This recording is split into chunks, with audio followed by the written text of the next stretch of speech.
Oke, Bismillahirrahmanirrahim. Assalamualaikum warahmatullahi wabarakatuh. Perkenalkan, saya Musyafa Jundi Syahada dengan NIM K00249092. Baik, di sini saya akan membawakan terkait laporan praktikum anatomi blok 1.2.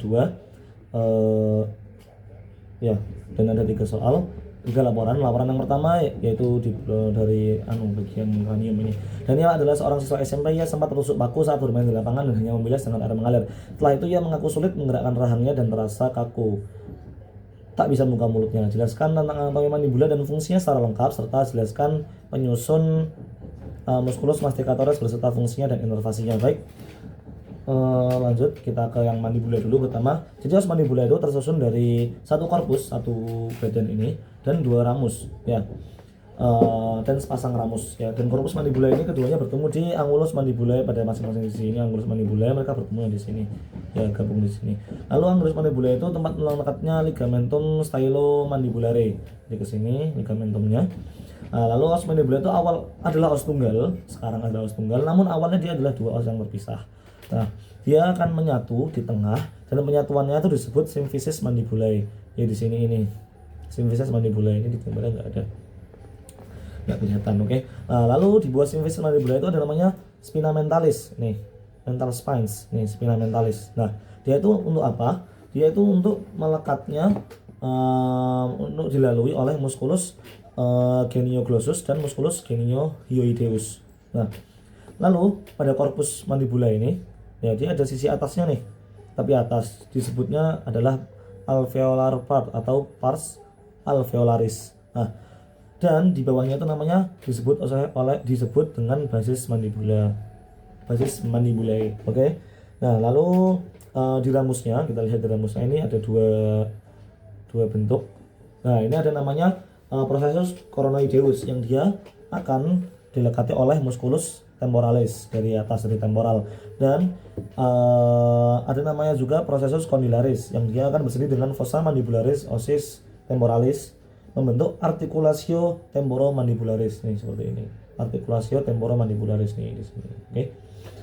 Next, mungkin ada bangunan-bangunan penting juga, yaitu ada namanya foramen mandibula nih, mandibular foramen lubangnya ini. Nah, dia akan dilalui oleh arteri, vena, dan nervus alveolaris inferior.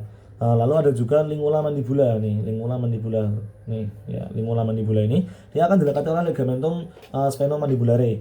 Lalu ada juga namanya sulcus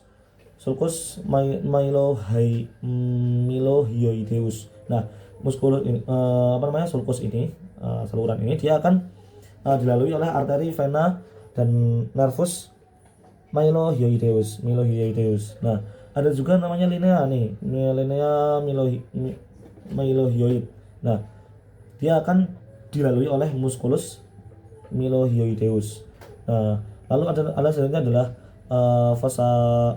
Nah, sebelumnya ada tubulitas pterygoidea nih, kelihatannya dilihat dari dalam nih. Nah, yang ini juga.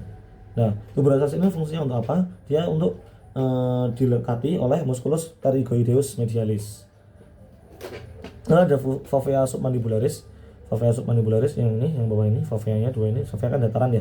Nah, fovea cekungan maksudnya. Cekungan ini akan ditempati oleh glandula submandibularis. Sama dengan yang sublingualis ini, dia akan ditempati oleh glandula sublingualis juga. Lalu ada namanya foramen mental nih di depan nih, foramen mental lubang ini. Nah, ini fungsinya untuk apa? Dia akan dilalui oleh arteri, vena, dan nervus mentalis begitu. Oke, bisa lanjut next. Nah, jadi ini adalah otot-otot penyusun masticatori. Sebenarnya apa sih otot masticatori itu? Dia adalah otot yang berfungsi untuk menggerakkan mandibula pada saat mengunyah dan berbicara. Otot-otot ini terdiri dari 4 otot yang tersusun dari luar ke dalam. Yang pertama ada masseter nih. Nah, masseter ini paling luarnya. Ada yang bagian dalam atau profunda, ada yang bagian superficial. Nah, lalu ada namanya os temporal, musculus temporalis. Nah, ini di sini. Lalu setelah itu ada namanya musculus pterygoideus lateralis. Di sini kelihatannya. Nah, lateral musculus pterygoideus lateralis. Lalu yang paling dalam ada namanya musculus pterygoideus medialis. Nah, semua otot-otot ini dinervasi oleh nervus cranial nomor 5 cabang ketiga, yaitu nervus mandibularis. Nah, otot-otot masticatori ini terbagi menjadi 2 kelompok lagi, yaitu yang untuk elevator, yang untuk menaikkan mandibula, yaitu si masseter ini yang pertama. Lalu ada musculus temporalis ini, dan ada musculus pterygoideus.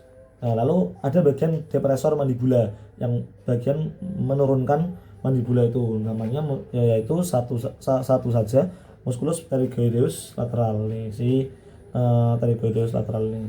Oke, lanjut. Nah ini nervusnya tadi sudah tak sebutkan juga, ada namanya nervus mandibula. Semua diinervasi oleh nervus mandibula.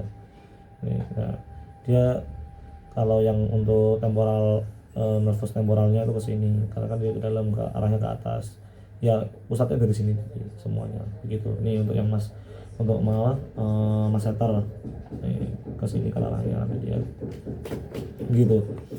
Ini gambarnya juga nih. Nah kalau masseter kan di bawah sini nih, arahnya ke sini gitu. Oke, itu untuk nomor 1 untuk laporan pertama.